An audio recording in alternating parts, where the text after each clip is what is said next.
Hello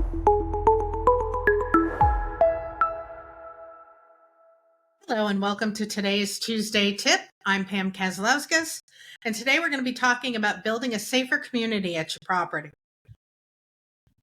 Safety includes a number of different elements.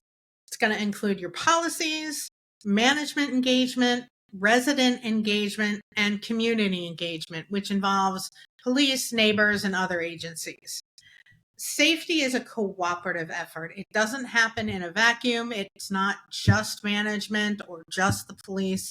It really needs to involve everybody that has an interest in your property. So we're going to talk about policies first. The policies that you set the tone for what your expectations are at the community. Some of the things that relate to safety include use of community facilities. Make sure that you have policies for the use of the community room or community building, for parking, for recreation areas. There are a lot of places that playgrounds or basketball courts or whatever other recreation areas are on the property close at a certain hour. Your guest policies, noise and disturbance of others, drug, gun, or crime-free policies, and your lease and house rules. All of those things contribute to setting expectations at your property and help you to enforce things when there is an issue. So some things to check as far as your policies. Be sure that your house rules or your resident handbook make clear what is and is not allowed for residents and guests. So make sure those policies are very clear. Define what you mean if it can be misinterpreted. Make sure that any of your policies comply with state and federal law. Make sure that any lease addendums have HUD approval. You cannot use a lease addendum unless HUD has approved it. You can have attachments like, your smoking policy, your snow removal policy. Those things are generally attachments, and those do not require specific HUD approval, but anything that's termed an addendum does.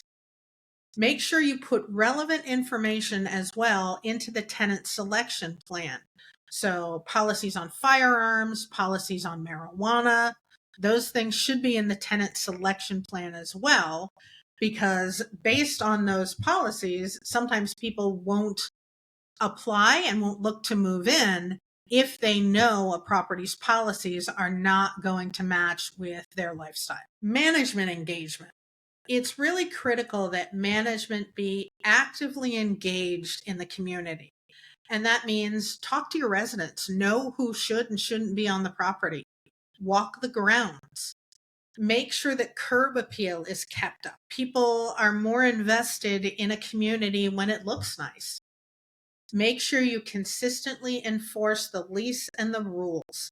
Doesn't necessarily mean face-to-face confrontation. In fact, that is something I would generally be very careful of. You don't necessarily want to be getting in a heated discussion about rules with somebody who is already agitated. Call the police when needed. The police departments will tell you they would rather come and have it turn out to be a minor situation than not come when they're needed. Where possible, get security cameras or a security service depending on the needs of your property. You can ask for a security-based rent increase. Bear in mind that if you're going to do that, you're going to need to document the need. So keep written documentation of any incidents, anytime the police were on site, any evictions because of security or crime concerns, that type of thing. There are also some physical deterrents that you can take advantage of that make it less likely for people to be committing crimes on the property. Keep the grounds clean. Keep shrubs and overgrowth trimmed so there aren't a lot of dark, shady spots for somebody to be hiding. Repair exterior damage promptly. Maintain and update lighting. Use motion sensors if you need to conserve energy or to make sure that all areas are covered. Get security cameras where possible. You can ask the police to drive through. Sometimes they have the ability to make that part of their normal route. Have staff seen on the grounds.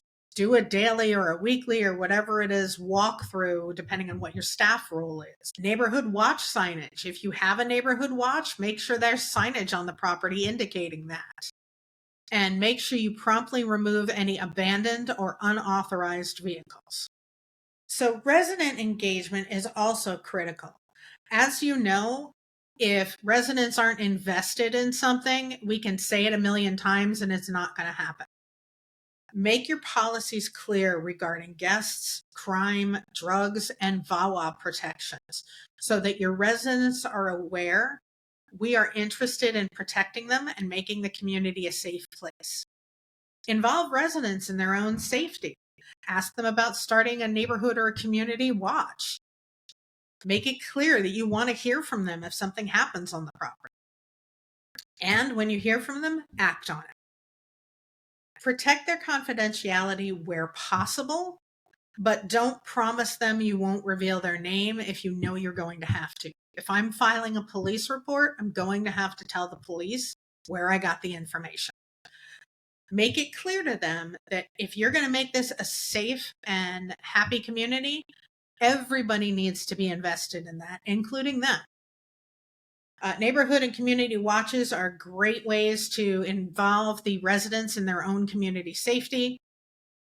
You can also, in some cases, have like a resident patrol or somebody whose job it is to walk the property and make sure doors are locked.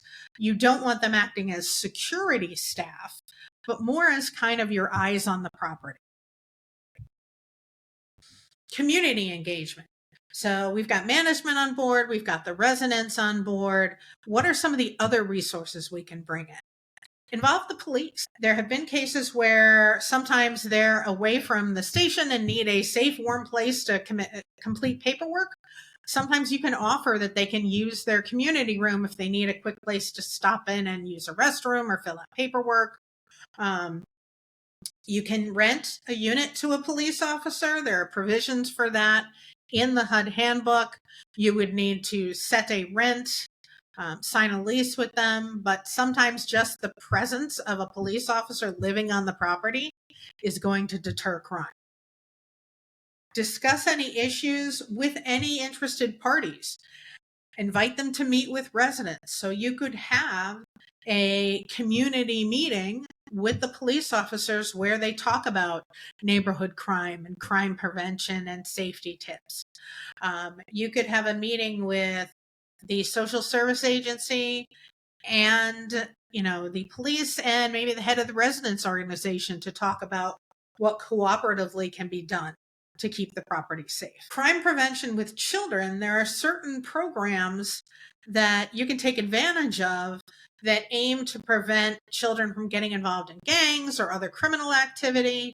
If you know of those properties and you have children, or of those programs and you have children on the property, get involved. Have them come to the property and do one of those programs. Take advantage of any and all community services that are going to provide positive sources of activity and entertainment for families and children at your property. Gun violence, as we all know, is a serious concern just about everywhere in the country. One of the things you may not be aware of is that most states permit private property owners to restrict or prohibit firearms on their property. There are exceptions. Virginia does not allow that. Minnesota does not allow that. And many states have specific regulations for what you need to do if you're going to prohibit firearms on the property. So consult with an attorney if you want to have a no firearms policy and make sure you're following the law, but that is potentially something that you can do. Remember, the use of illegal drugs on the property is prohibited. That includes marijuana. Even if the state has made marijuana legal, federal law does not. So if they are on federally funded property, you're going to follow the federal law. HUD does not recognize medical marijuana as either a deduction or an allowable use. It may be challenging to enforce this in court especially if your state makes use legal. So you want to be sure that your attorney has the specific rules that he or she can share with the judge so that you make that part of your eviction case. Documentation is key. Evictions for what they call nuisance, so any crime or disturbing the peace of others evictions, are much harder than non-payment. It is key to clearly document the issues. You want to make sure to jot down brief details immediately if it's going to be a while before you can make an actual note. Your memory is better when it's fresh than later on. You want to document who, what, where, when, and why. Mrs. Smith in Unit 15 had a guest on Tuesday the 5th at 3 o'clock who brandished a gun. It was reported by several other residents. Here's their name and unit number. Police were called. Here's what the police did. Get pictures if possible. This is typically of damage. You want to be careful taking pictures of people. That can be it can be very likely to have them react badly, so you want to be careful of pictures. Make sure you get the names and contact information for any witnesses to the events. And if you have to speak to others, for instance, witnesses, do that as soon as reasonably possible. Just like with you documenting things, their memory is likely to be better closer to the event than later. As always, the safety of your residents and the safety of your staff is the prime concern. Pick your battles. That means do not engage with somebody who is angry and escalated and yelling, especially if you're worried that they may be armed. It is better to just let it go, contact the police if needed, or to say to them, look, you're obviously really upset. Why don't we set a time to talk about this when you've had a little time to cool off? And I wouldn't necessarily use the phrase calm down because people tend to react to that. But don't engage, especially do not threaten negative action against somebody who's upset and angry. Don't hesitate to call the police if you or anyone else feels threatened. Again, they would much rather come and find no issue than not come and find out that they were needed. So those are just some tips to help you make your community safer. We'd like to know what you'd like to see on the next Tuesday tips. So if you have any ideas, you can contact me or contact Vicki at the emails on your screen. That'll do it for today, and we'll see you on the next Tuesday tip.